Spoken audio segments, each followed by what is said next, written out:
하나님은 모세를 통하여 애굽 온 땅에 메뚜기를 불러 들이십니다.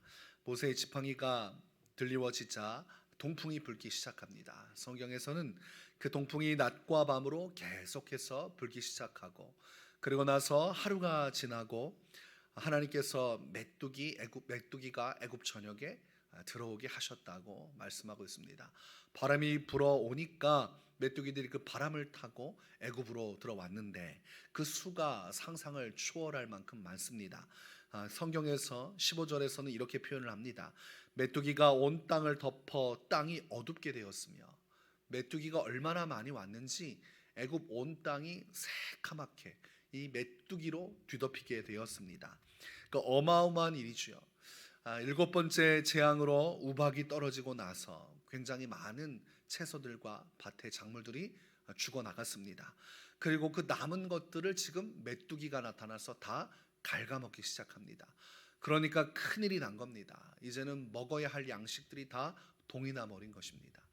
사람은 먹고 사는 문제가 참 중요하죠. 먹는 문제가 풍요로우면 마음도 커지고 씀씀이도 커지고 여유도 생기면 교만해지기도 하고 그렇게 살아가지만, 이 먹을 것이 사라지면 사람이 마음이 무너지는 겁니다. 오늘 성경 말씀을 보니까 온 나라가 쑥대밭이 되고 먹거리가 다 사라지게 되고 이제 양식이 씨가 말리게 되니까 이게 문제가 커졌습니다. 바로왕의 근심이 커진 거예요. 그러니까 더 이상은 막아서기가 어려워졌습니다. 적국이 침범했다면 적하고 싸워서라도 어떻게 할 텐데, 아니 메뚜기를 어떻게 합니까? 하늘을 날아다니는 메뚜기가 그것을 어떻게 잡습니까? 잡을 수도 없을 뿐더러 잡는다고 해도 아니 보통 많아야 상대를 하지. 바닷가에 모래알처럼 많은 메뚜기 떼가 애굽 전 지역에 있는데 언제 그걸 잡고 있습니까? 그러니까 이거는 불가능한 겁니다. 바로는 해결할 수 없는 문제임을 직시하고 이 절망 속에서 16절에 이렇게 말합니다. 내가 너희의 하나님 여호와와 너희에게 죄를 지었으니, 죄인이라는 겁니다. 상황이 급박해지니까 지금 마음을 숙이고 나는 죄인이다 이렇게 회개하는 것처럼 보입니다.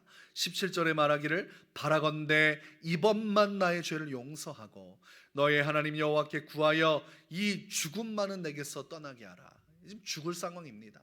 지금 자신하고 자신의 백성들 다 죽게 생겼어요. 이 메뚜기가 한 주만 더 있다가는 이제는 회복할 수 없을 지경에 이르게 될 것입니다. 그래서 자기를 죄인이라고 낮추고 자비를 구합니다. 진정한 회개는 아니지요. 왜냐하면 그는 끝까지 마음을 굽히지 않기 때문입니다. 그러나 얼마나 급했으면 이렇게 행했겠습니까? 그만큼 하나님께서 행하신 이 일은 충격적인 것입니다. 전에도 없었고 후에도 없을 일이라. 그만큼 대단한 메뚜기의 떼들이 나라 전체를 갉아먹기 시작한 것이죠.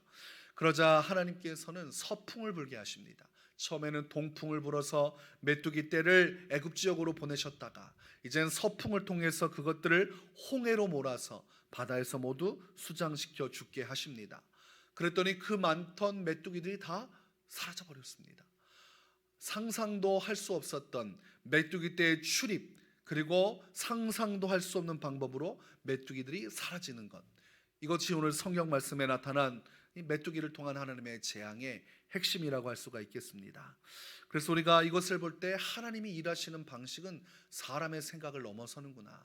저 바람이라는 것이 메뚜기를 불러들이고 내보낸다는 것은 인위적으로 조작할 수 없는 것이지만 하나님은 그 일을 아무렇지도 않게 행하신다는 것을 우리가 볼 수 있는 것입니다. 우리의 인생을 하나님께서 주관하신다면 저렇게 동풍이 불게도 하시고 서풍이 불게도 하실 수 있다는 것을 우리는 깨달을 수 있는 것입니다.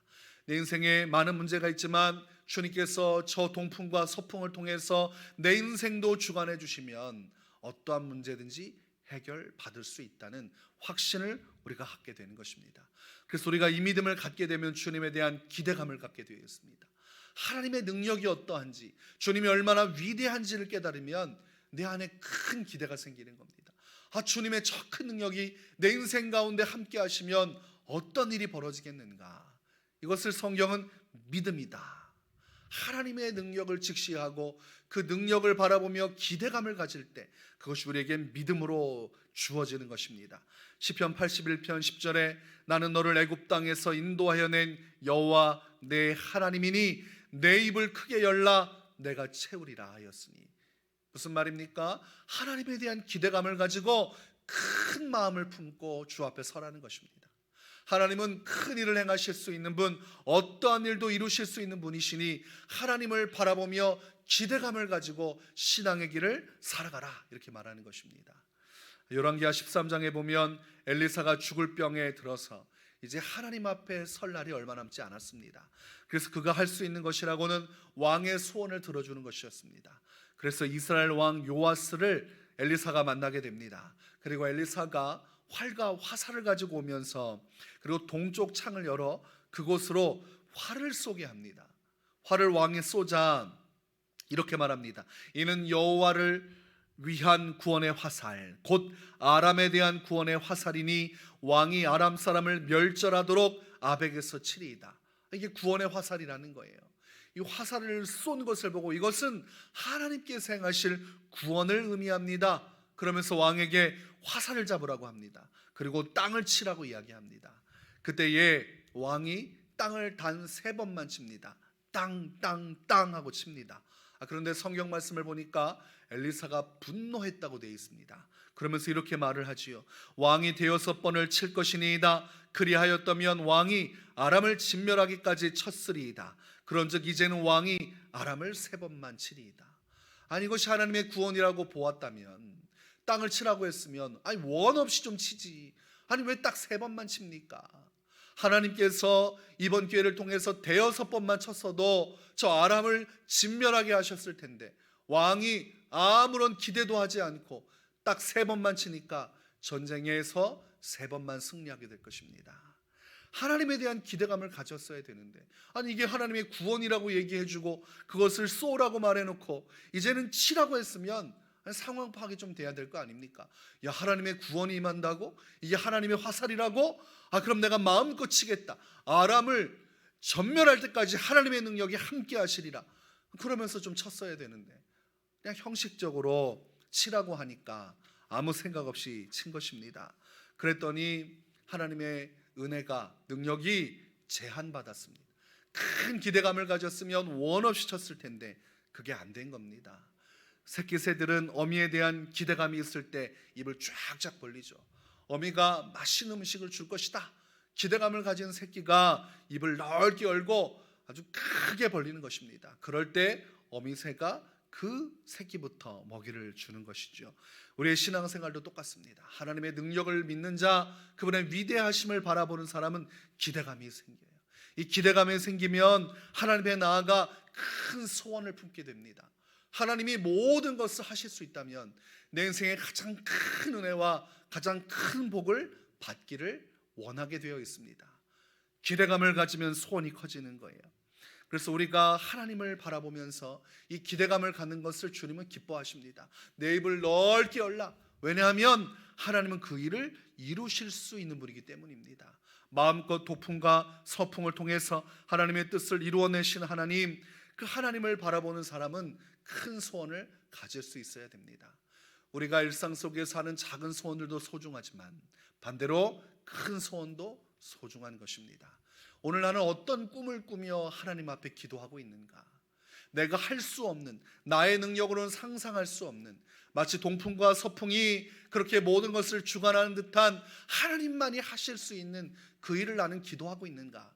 이게 중요한 것입니다. 나는 만만하고 그럴듯한 일만 기도하는지, 아니면 생각조차 할 수 없고 누구도 불가능하다고 하는 그런 기도도 하고 있는지 우리는 점검을 해봐야 됩니다. 이것이 균형이 있어야 됩니다. 내가 상상할 수 없는 큰 하나님의 능력을 기대하는 기도도 있어야 되고, 일상 속에서 소소하고 그리고 아주 작고 그리고 사람들을 볼 때 뭐 그거 가지고 기도하나 싶은 기도도 있어야 되는 것입니다. 우리가 큰 소원을 가지면 큰 능력의 역사가 나타납니다. 자녀를 위한 기도가 커야 돼요. 우리 인생의 비전을 향한 기도가 커야 됩니다. 사명을 향한 기도가 커야 돼요. 우리가 교회를 세워나가고 있는데 이 교회의 미래적인 것도 우리가 소소하게 기도만 할 것이 아니라 주어진 예배와 모든 상황들을 통해서 하나하나 기도하는 것도 중요하지만 큰 그림을 그리면서 기도하는 것도 중요합니다. 입을 넓게 열면 교회에 대한 소망을 가지고 하나님께서 이루실 일, 지금은 상상도 할 수 없고 그런 일이 벌어질 수 있는가 싶은 기도도 해야 됩니다. 그것이 바로 믿음인 것입니다. 오늘 하나님 안에서 여러분 입을 넓게 열리는 기도, 정말 마음을 설레게 하고 뜨겁게 하는 기도, 그렇게 큰 기도의 제목으로 하나님 앞에 나아가서 그분이 채워주시는 은혜를 경험하시기를 주의 이름으로 축원합니다.